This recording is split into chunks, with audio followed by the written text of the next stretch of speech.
In order to provide some background, my mother-in-law is the type of person who enjoys flaunting even the smallest achievements in the most extravagant manner. Despite lacking any sophistication in her own life, she goes out of her way to pretend that she is the talk of our society.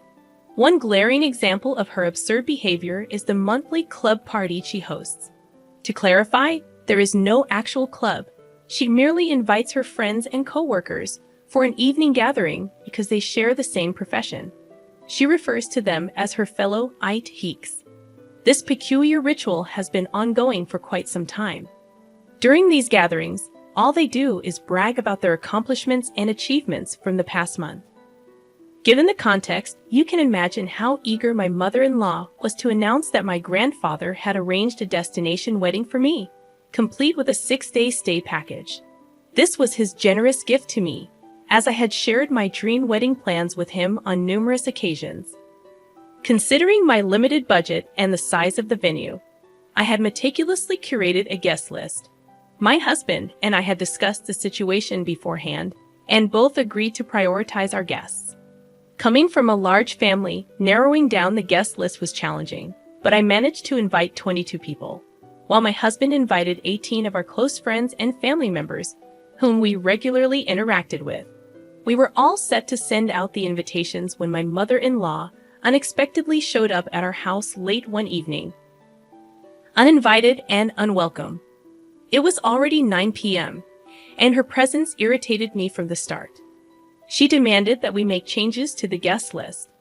I couldn't fathom why she believed she had a say in the people I wanted to invite to my own wedding.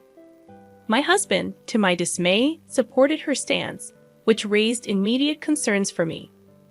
I inquired about the changes she wanted, and she mentioned that she had already promised a few of her work friends an invitation.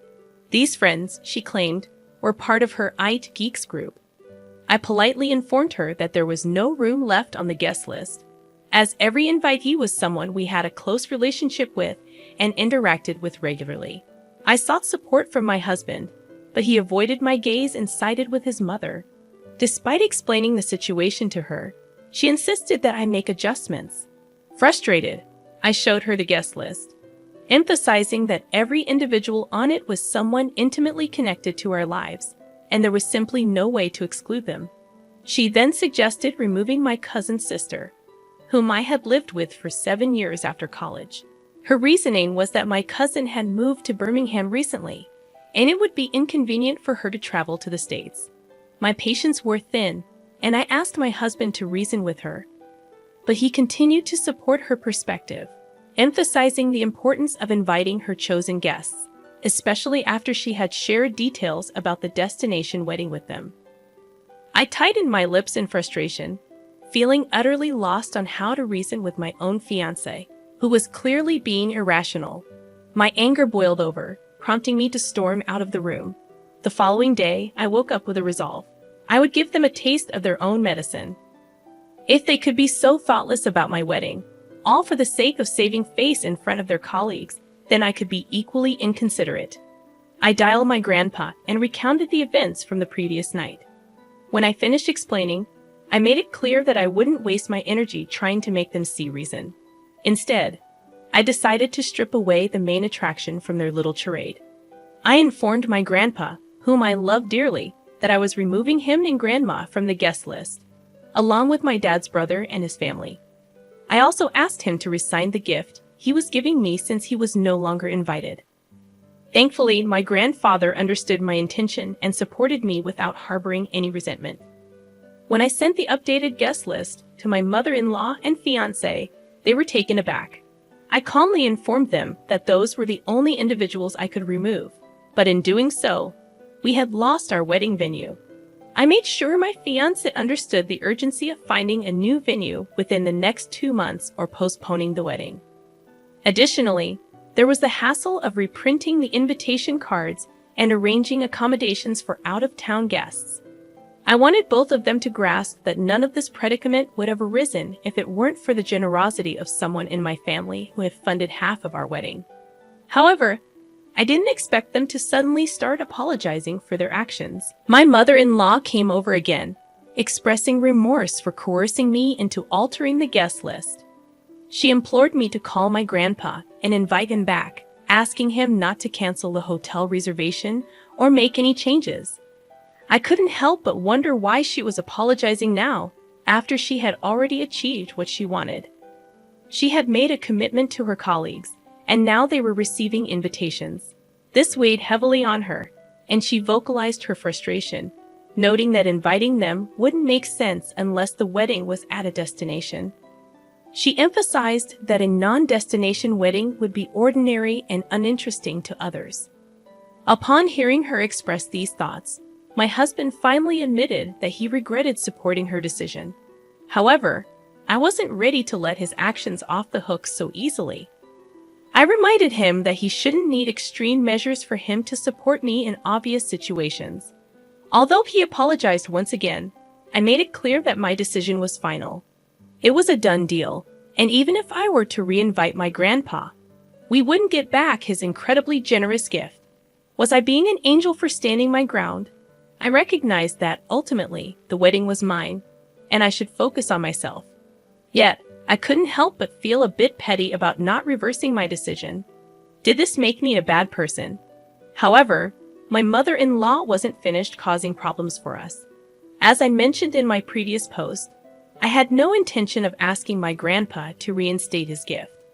This decision visibly upset my mother-in-law to the point where she began the habit of calling my fiancé every other day.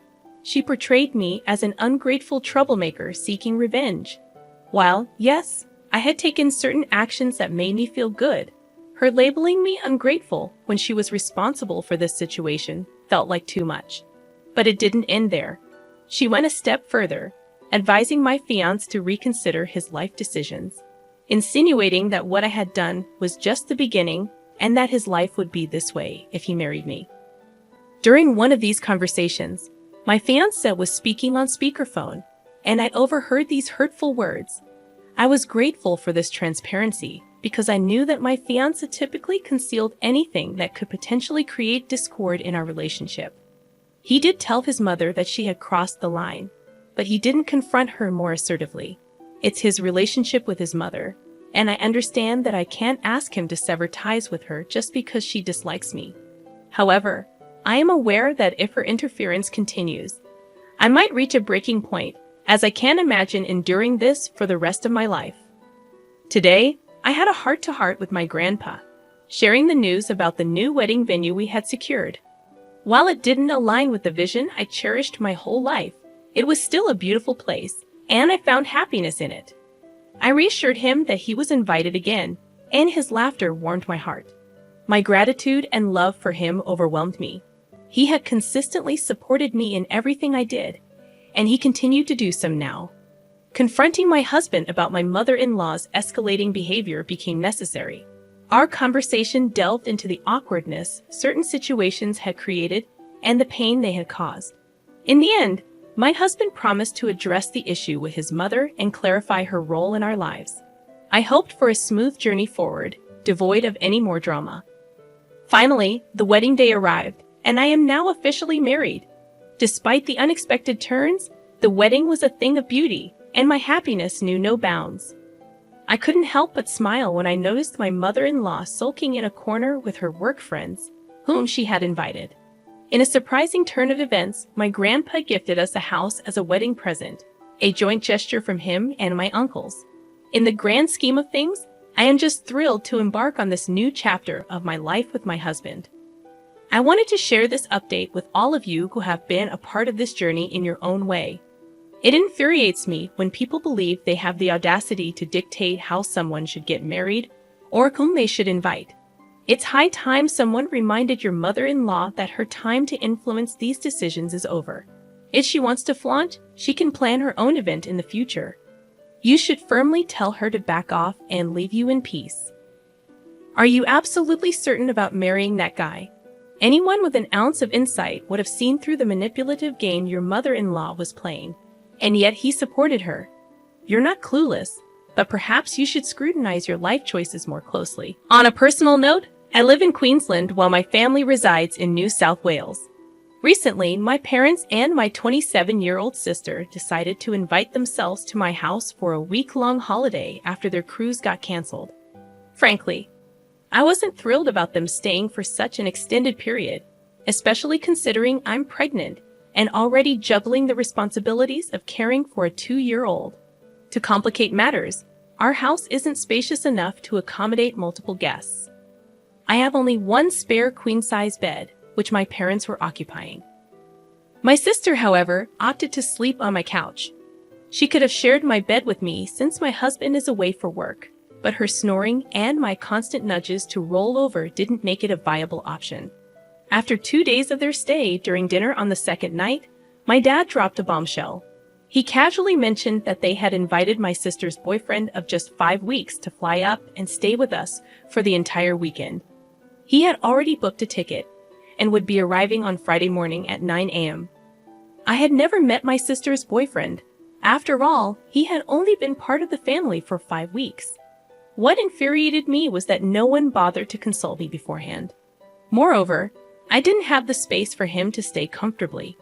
He would have had to sleep on my couch, and my sister would either need to share the couch or my bed with him.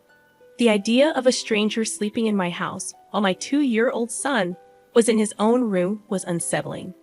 In sheer frustration, I called my husband, and together we decided to firmly refuse the arrangement. We believed their behavior in inviting a stranger into our home was completely unacceptable. When I called my sister to communicate our decision while I was at work, my mother exploded in anger. She berated me, questioning my judgment and accusing me of doubting their ability to judge someone's character. According to her, they wouldn't invite someone into our house who couldn't be trusted, even though they had met him fewer than 10 times. Eventually, they hung up on me, hastily packed their belongings, and left my house. Later, they sent me a text message claiming that my husband had manipulated my thoughts against them, and that they were leaving not because they were wrong, but because I had been an inhospitable host. According to them, I had become a terrible person since being with my husband for the past 10 years. 3 days passed, and they attempted to call me, acting as if nothing had transpired. Their inability to comprehend my reaction left me utterly baffled. I am left wondering if anyone can shed light on their perspective and help me make sense of this situation. Am I overreacting? I don't think so. I believe I was being a responsible parent, not an unreasonable person. I didn't invite them, and I certainly don't have a serial obligation to be a gracious host to a family that essentially invaded my home. To top it off, they invited a fourth person, a complete stranger, to stay without my knowledge or consent. Their entitlement is baffling. It's almost like they can't stand the fact that I've grown up and am making decisions without seeking their approval. This is the moment to establish boundaries. In my response, I made it clear that I'm not a terrible host because I didn't invite them in the first place. They invited themselves. I generously accommodated them despite the disruption to our usual routines. However, inviting another person into my home without my consent was completely unacceptable. Their tantrum when I refused to cave in and their subsequent decision to leave for alternative accommodation, all the while attacking my character, means there will be a new set of rules before I consider hosting them again. I won't be going to hang out with them after the immature behavior they displayed in my house. I've had enough of their inappropriate actions for now, and I've decided to limit my contact with them until I feel I can face them again. They crossed a line by inviting someone I've never met into my home without my approval. They didn't ask, they simply informed me that it was happening. The fact that they mentioned my seemingly good mood indicates they were aware it wasn't a good idea. They assumed I would be a pushover and allow it. I'm standing up for myself and the safety of my children, and I know I'm not in the wrong here. I'm a 33-year-old woman, currently 5 months pregnant, while my 35-year-old husband is away on a business trip, set to return next month. This is my first pregnancy, and recently, I've been required to continue working at the office. When I first met my husband, he was incredibly skinny, and his eating habits were restricted due to his mother's cooking. She avoided spices, sauces, herbs, and even salt, sugar, and pepper, believing this bland approach was healthier. My husband grew accustomed to this tasteless diet, but when he tried my cooking, he realized there was a world of flavor beyond his mother's limited recipes. One Wednesday, I indulged my curry craving and made a large batch. While I usually had pre-prepared meals in the freezer, this time, I gave in to the temptation. I left the extra portions in the fridge. On that day, my in-laws unexpectedly visited, having a spare key in case of emergencies. When I returned home, ready to enjoy my curry, I found it replaced by a dish made by my mother-in-law, who had thrown my meal away, claiming it tasted spoiled. Unable to stomach her cooking in my pregnant state, I discreetly gave the unwanted food to a homeless person. However, someone witnessed my act of kindness and informed my in-laws. Suddenly, I found myself bombarded with accusatory messages, even from my mother-in-law. My husband supported me, but now I'm questioning if I overreacted. Honestly, OP, it seems like your in-laws are trying to control your life. Their invasion of your home, even when you're not there, is a huge red flag. And while the focus seems to be on your mother-in-law throwing away your food, the real issue here is the lack of boundaries. Setting firm limits with your in-laws is essential before your child is born. Consider changing the locks and installing security cameras to maintain your privacy and peace of mind. Remember, your home is your space, and you deserve to feel safe and respected within it.